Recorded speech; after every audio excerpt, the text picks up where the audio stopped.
Hello and welcome to this episode of Open Social Media Initiative. My name is Sherry Rainey, your host, and I am thrilled to have Cyndi Darlington as our guest speaker, who is going to teach us all about reputation management and Yelp. Reputation management is so important these days, and it could break or make a business. So Cyndi is going to help us understand how to manage our reputation, how to deal with negative or positive Yelp reviews, and how to get more positive reviews. And I'm going to switch the screen to Cyndi and ask her to give us a little introduction. Welcome to our show, Cyndi. Thanks, Sherry. Good morning. I'm Cyndi, as you mentioned, and I'm president of Darlington Marketing. I have been doing marketing consulting for about 3 years, and before that, 20 years in marketing and corporate marketing. I have an MBA with an emphasis in marketing as well. Most of my background has been in the restaurant and hospitality industry, and my consulting business now focuses on small to mid-sized restaurant companies. And so within that space, clearly, Yelp and sites like Yelp, as you said, can make or break a business. So we work a lot in that space, and I'm really excited to share all that I've learned with your group today.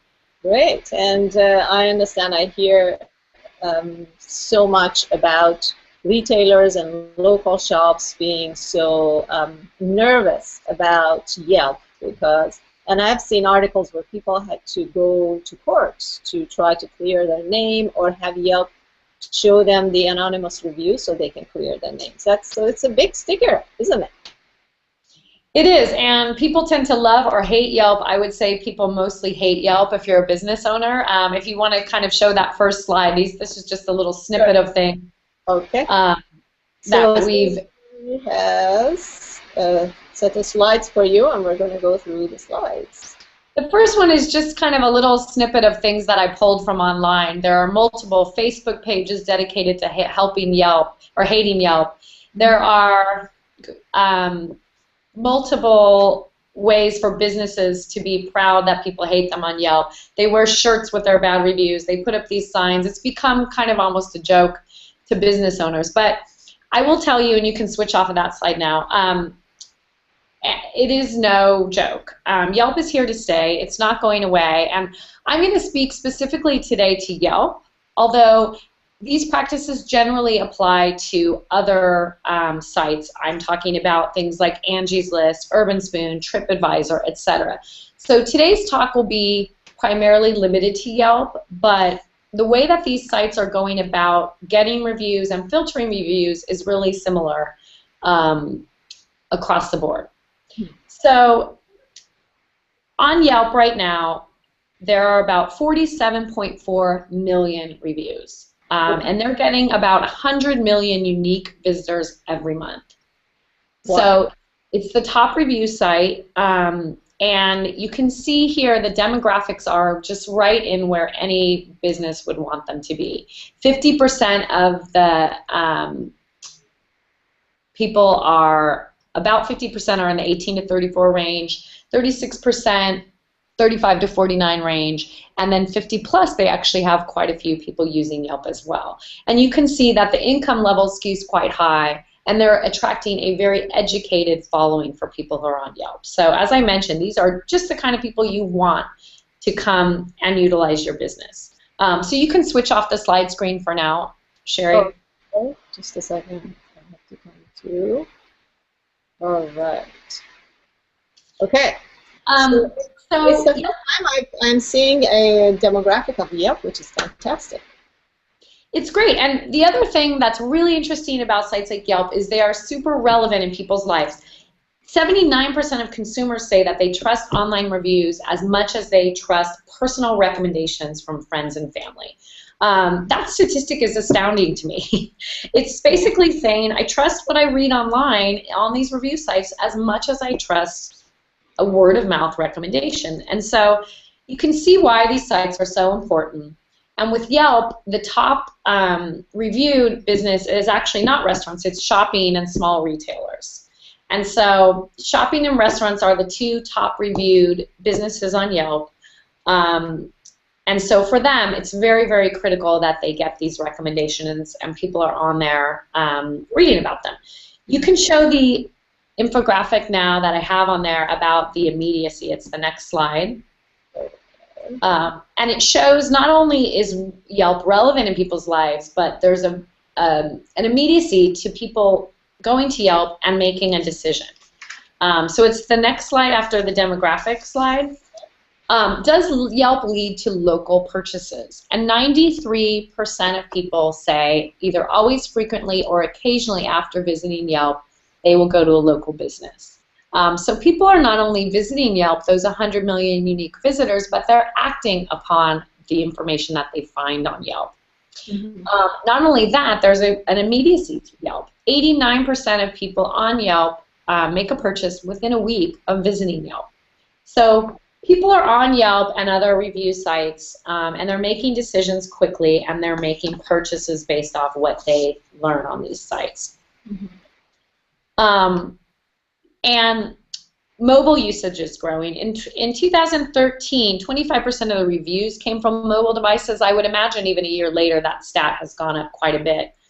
And 59% of the searches last year were on mobile. That's going up as well, and it means people are out there searching and acting upon it. That's amazing. So importantly, how does a site like Yelp affect the business of a small... Are we switching slides? Yeah, you can switch back to me now. Oh, okay. Thank you. So in a Harvard business study that was done last year showed that a 1-star increase in Yelp ratings can lead to a 5 to 9% increase in business. Wow. So it's really an important tool for businesses, whether you like it or not. It's a direct impact on your business. For the restaurant industry, a study done last year by UC Berkeley showed that an extra half-star rating can cause almost a 20% increase in reservations for fine dining. That's amazing. Yeah, it's absolutely critical, and people are really using and responding.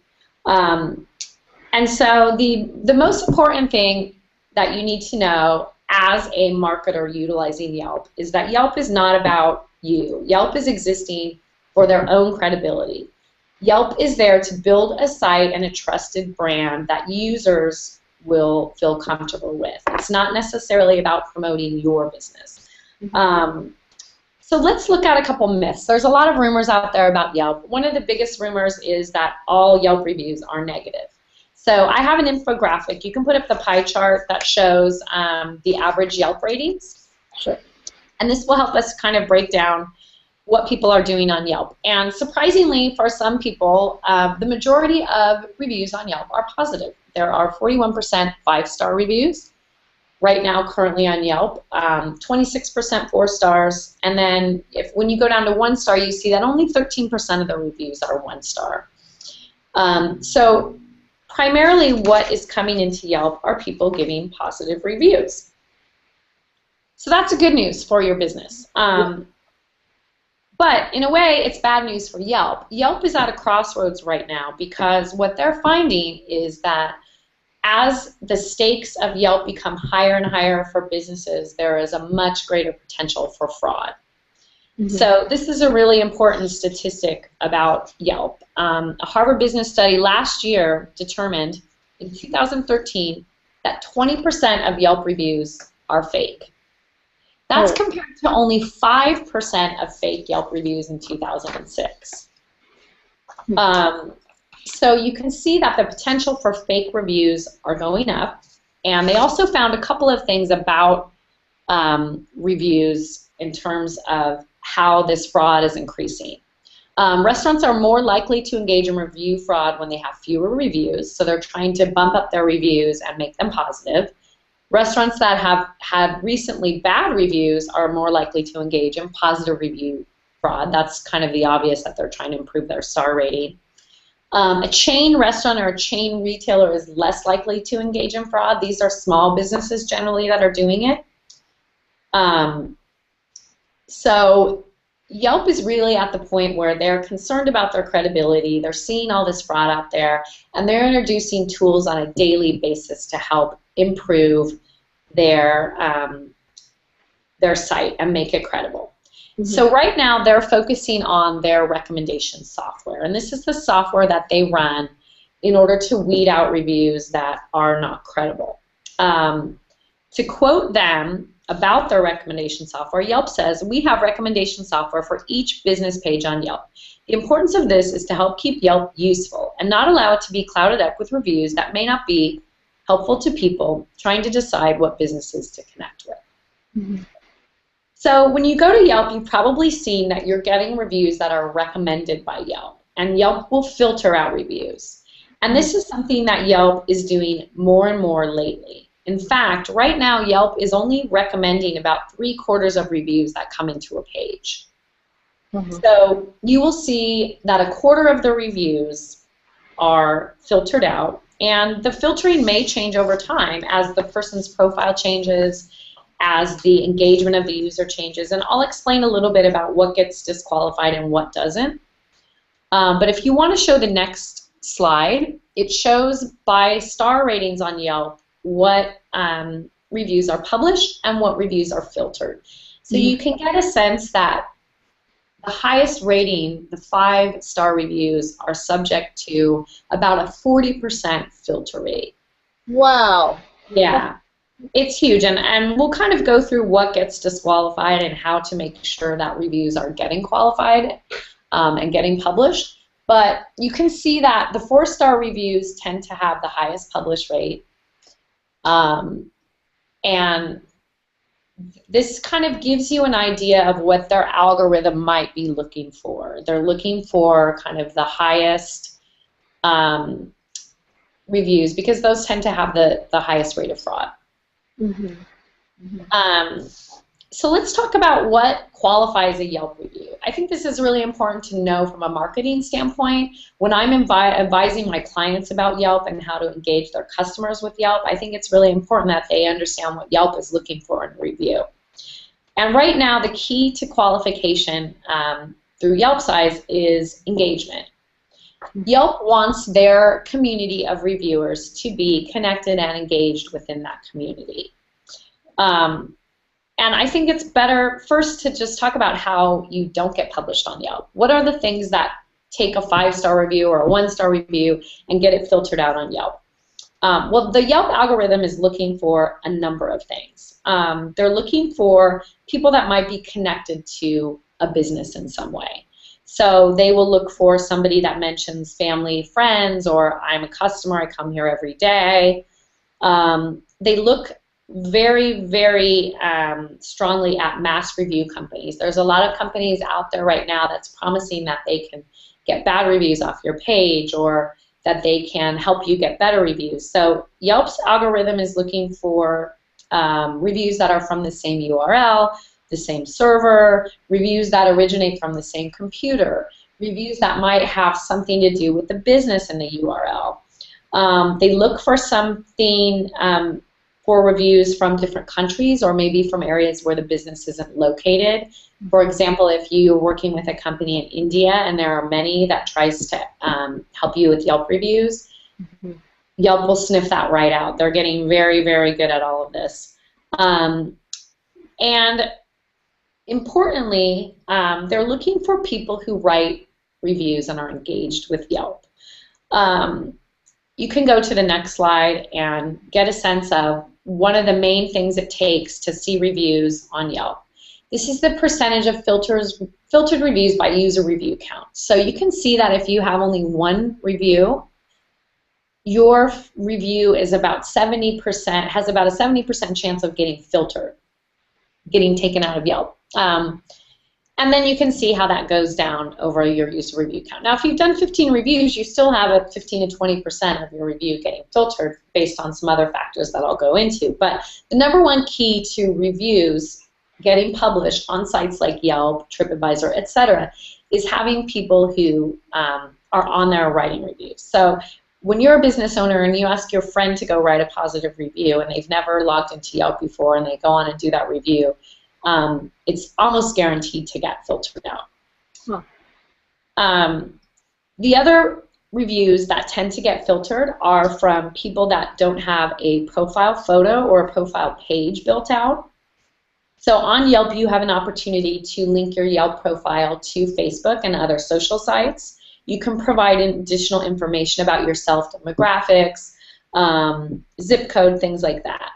So you want to make sure that people who are reviewing have a profile that's built out. Mm-hmm. They tend to filter reviews that are strongly slanted both positively and negatively. From a 5-star standpoint, they're looking for reviews that are effusively positive, and for 1-star reviews that are, you can almost as a consumer go on and read and sort of get a sense of what is true. I always think the marketing related ones, to me, you can read when they say, and we have a special they have a special banquet room for catering where they feature mouth-watering dishes. You can kind of get that marketing speak in there, and you know that they're fake. So that shows kind of the way that Yelp is looking at disqualifying reviews. But another way that Yelp does disqualify reviews is for content, and I'll talk about that. But I want to address a very important myth about Yelp, which is that advertising on Yelp can get my bad reviews removed. This is really kind of the top misnomer out there about Yelp. In fact, I spoke to a group of restaurant owners a few weeks ago, and there were about 40 of them in the room, and I asked them, how many of you think if you advertise on Yelp, they will remove your bad reviews? Every single person in the room raised their hand. Everyone believes this, and I will tell you it is 100% not true. The way that your reviews filter and show on Yelp pages has absolutely nothing to do with whether or not you advertise on Yelp. We'll talk in a minute about whether advertising on Yelp is a good idea or not, but it doesn't have anything to do with whether or not they will take reviews off your site. They won't. They've had more than 2,000 FTC complaints about this. They've won all of them. They've had several class action lawsuits about this. They've won all of them. It is definitive. Yelp does not remove reviews if you advertise. So keep that in mind. People may not like Yelp, but you also have to understand how it works. Okay, fantastic. So let's talk about when Yelp may remove reviews. If you're working with a business and they have a review that they don't like and they want to get it taken down, you can flag a review and ask for it to be taken down. You can flag it as a business owner. You can also have customers flag it, or your marketing people flag it. And there's a few reasons they may take something down. Inappropriate content would be one. Threats, harassment, hate speech, or other displays of bigotry is how they define it. Not necessarily cursing. They won't take reviews down for that. Privacy. So if you're publishing private information about owners of the restaurant or employees that are there, places that they may work besides that particular establishment, full names, etc., that may be a case for taking something down. And in addition, intellectual property. In general, photos are allowable on Yelp, but if there's something that clearly has a copyright or looks like it may be taken from somewhere else, you can petition that site to be taken down. But more importantly, I stress to my clients, don't worry about getting reviews taken down. You really need to do two things as a business owner and as a marketing person. There's really two things you can do to make your Yelp experience a positive one. And the first one is work on keeping and enhancing positive reviews. And then the second one is learn how to use negative reviews to your advantage. So let's talk first about keeping your positive reviews. If you see a review on your page and it looks great and you're excited, what are some things that you can do as a business owner or marketing person to make sure that that review does not get filtered? The key to that really is to interact with that Yelp user. So you can log in through your the Client Center on Yelp, into your account, and you can send that reviewer a message, respond to them. And you should be responding anyway, and I'll talk about that and how to do that right in a minute. But even if it's a 5-star review, send them a thank you. Respond to that review. You can also have people or go on and vote reviews as useful or funny or cool.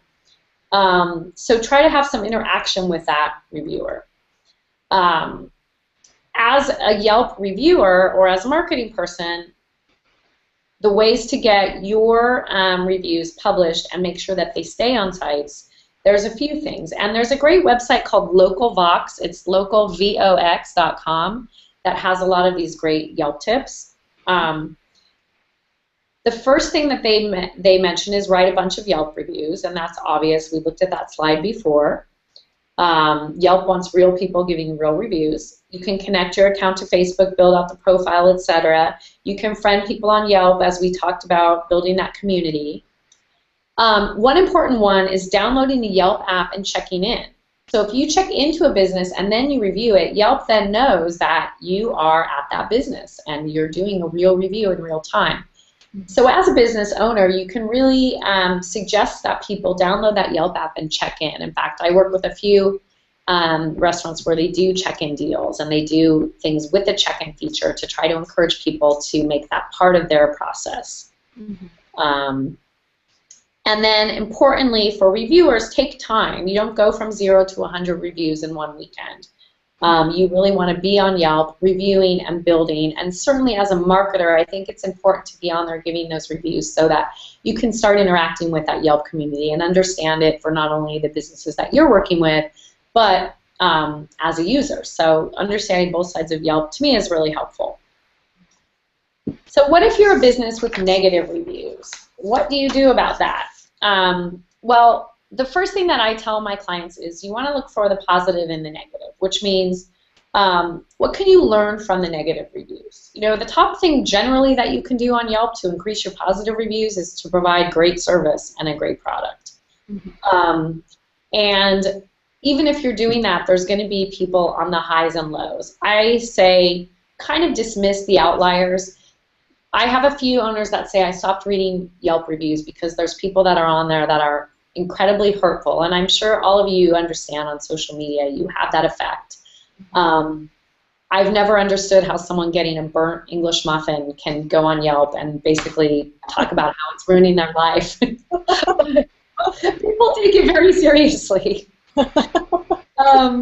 And unfortunately, you know, people get very negative and very personal. So I call those the outliers. It's probably the 5% of the 1 reviews that are terrible, and the 5% of the 5 reviews, that 5-star reviews that are so effusive, you can do anything to those customers and they'll come back.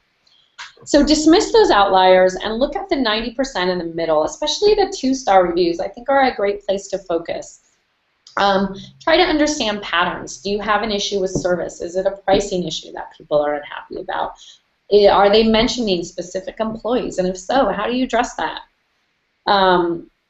So I would say first, you know, look to yourself and look at those reviews, and don't worry about the ones that are terrible, awful people, but look at the ones that are offering you constructive criticism and take it. Always respond to your negative reviews, and one tip that I have for Yelp is always respond to your reviews privately.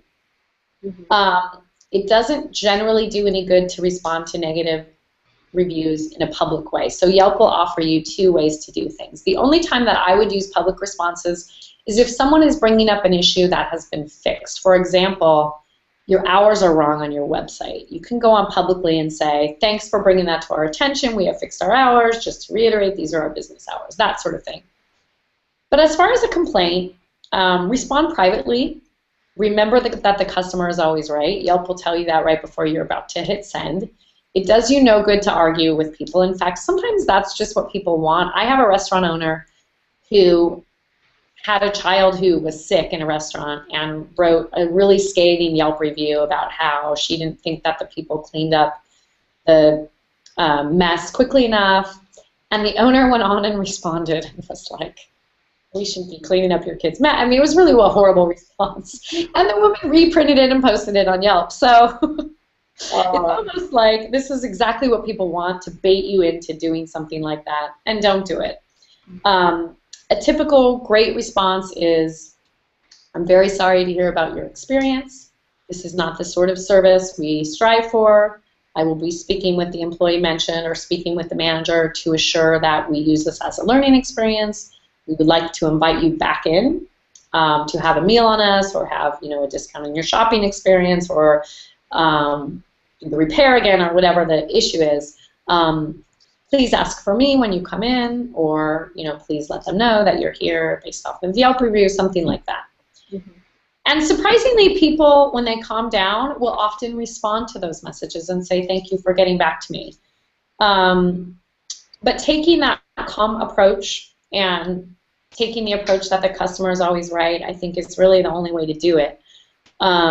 If you want to see a negative example, there's a restaurant in La Jolla called Crab Catcher, and the owner's really funny, and he goes on publicly and responds to negative reviews, and it's not great for his business, but it's pretty funny to go on and read.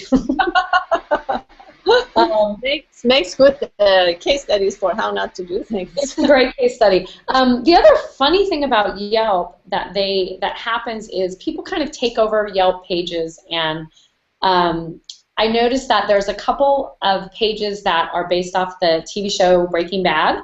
There's a Yelp page for Los Pollos Hermanos, which was the chicken restaurant where they sold the drugs in Breaking Bad.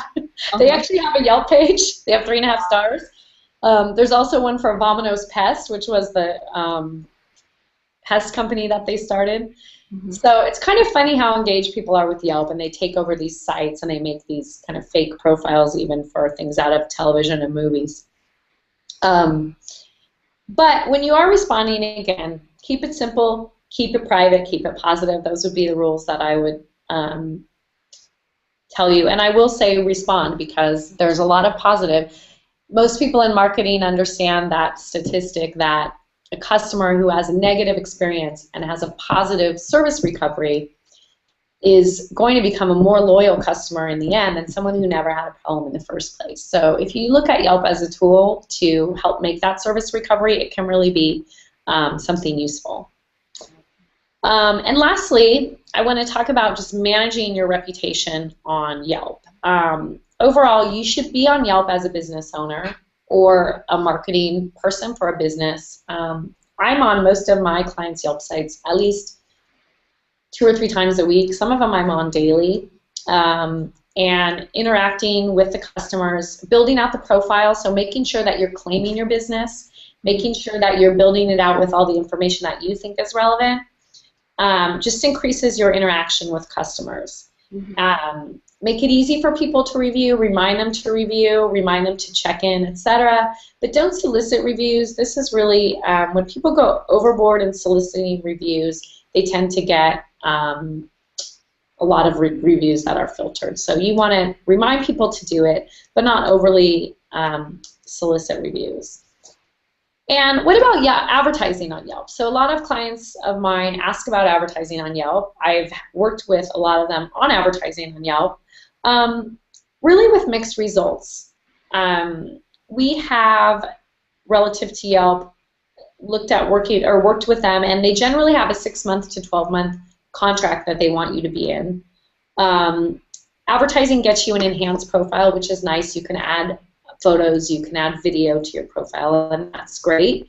I haven't seen that. It brings a lot more people to your page. They will remove competitor advertising on your page. That can be helpful if you're in a space that's highly commoditized, such as like pizza delivery or a retail establishment where you have heavy local competition. Then removing the competitor advertising or being able to advertise on competitors' pages may benefit you, but I think in general, for small local retailers, Google AdWords is probably a better way to go, and it certainly is more cost-effective than advertising with Yelp. So look at it individually, but just know that keeping a well-maintained profile and interacting with your customers is generally a better way to get the most out of Yelp.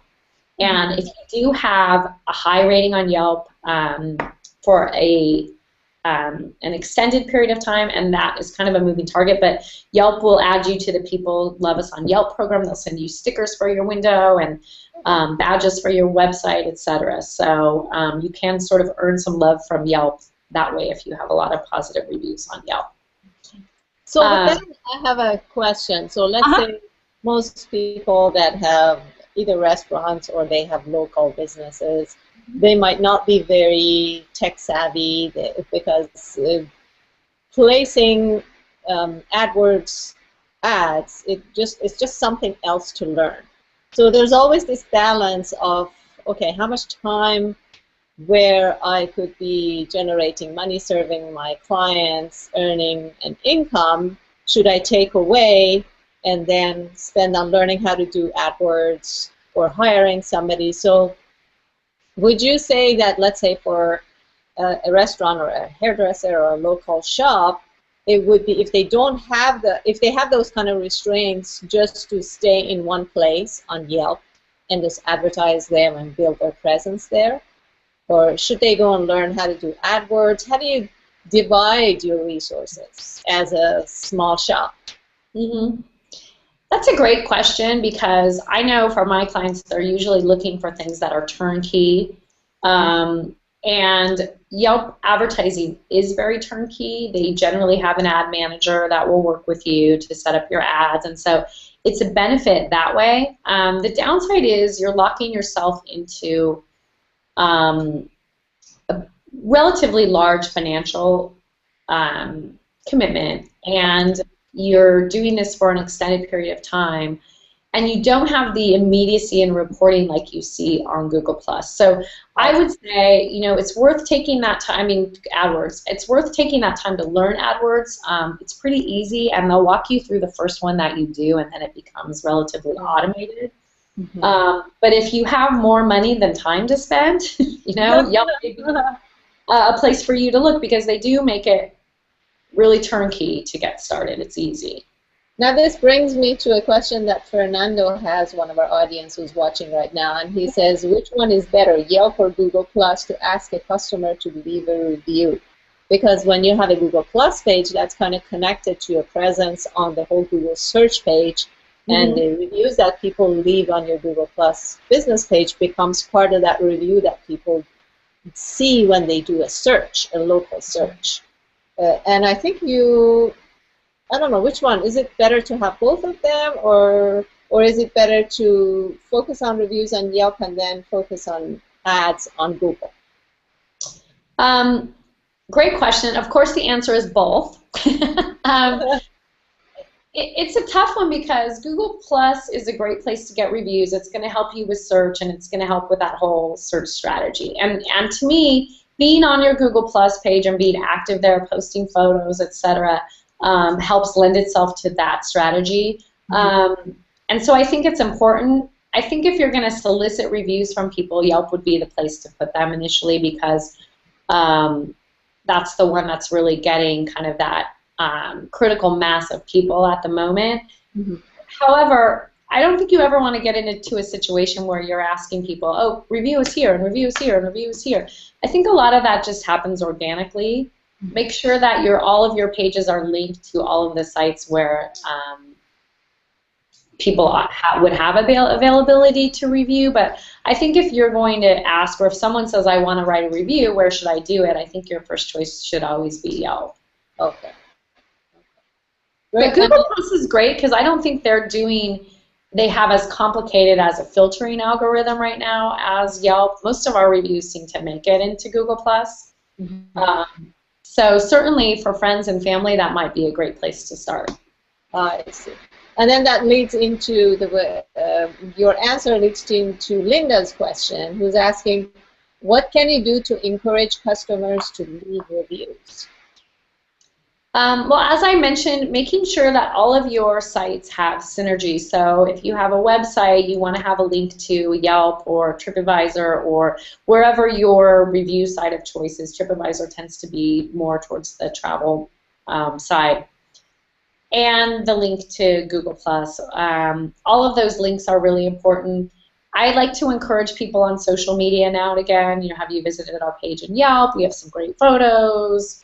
If you have a great experience, you can leave a review. Those sort of things, I think, are great reminders. But again, most of what happens on Yelp happens organically. So having a really heavy solicitation campaign can sometimes backfire and have people, going on there either getting a lot of reviews filtered or maybe having a negative sentiment toward that. So one thing, a few things I've learned so far. Okay. One is that if you want the best way to get excuse me, value out of Yelp is to be engaged in Yelp and to be how people call it, quote unquote Yelper. So spend some time there, leave your own reviews, get to know people, friend people, because it seems like that's sort of a which is understandable. It's a selfish kind of criteria for Yelp to decide whether they're going to be on your side or not in terms of reviews. So, and another thing is that when it comes to asking your customers for reviews, it might be a good idea to kind of do a little bit of homework and see which of your customers are the most active on Yelp. And then maybe target your asking. Would that be a good idea? You could do that, although it might get complicated. I think just encouraging Yelp, having the Yelp sticker around, the more businesses in general that encourage Yelp, the more people are going to be on Yelp interacting it. And also, I think it is valuable to let people know, hey, do you know that Yelp will publish more of your reviews if you're on Yelp and you have a profile built out and you're reviewing more restaurants? So having that discussion with some of your regular customers, because I think a lot of people in the general population don't really understand how Yelp filters reviews, and so it's probably helpful to provide that information as well. Isn't it a good idea to sort of brag about your positive Yelp reviews, take a screenshot and brag about it on Facebook or whatever?